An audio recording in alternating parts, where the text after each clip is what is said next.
Naghana ang na-billionaire.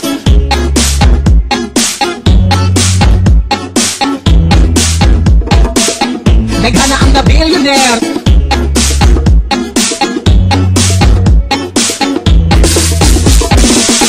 Naghana ang na-billionaire sa internet cafe.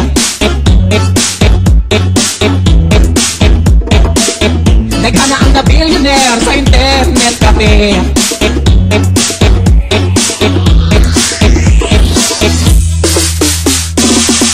Naghana ang na-billionaire sa internet cafe.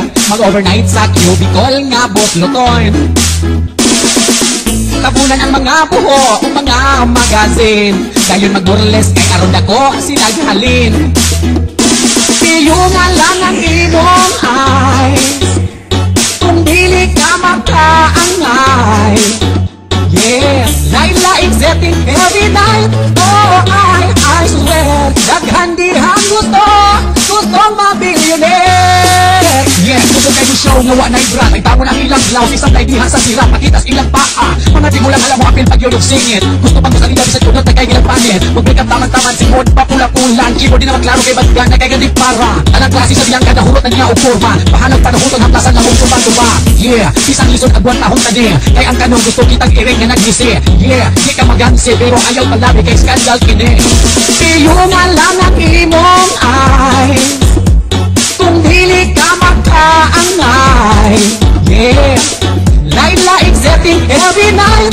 Oh, I swear daghan dihang gusto ma-billionaire. Gusto ma-billionaire. Dalaga ang naa sa cubicle, dako kaayo o bukol. May buhat nga banot nagsuot di ay brand nga magod. Perting puti asa nahog niya sa kamera. Mura yung espasol nga wa mahalin o nga panos na. Yeah, suting igata na sa kanahain. Kung naay mo tanaw kin pero wa siya'y makialam. Mga in English lisod apan kung barira. Ako'y interpreter sa dalang magtungata. Magkalinaw ni magkapahimuot ni. Dagang nabuang sa chat e magkadato ni. Ayaw pagasi ayaw pagpaulahi. Papagaras na ang atong puho na kini. Gusto na kumabillionaire sa internet cafe. Mag-overnight ko sa cubicle nga botloton. Tabunan ka mga buho o mga magazine. E nagmakita ang dala na akong bitin. Oh, dili na nato madinay.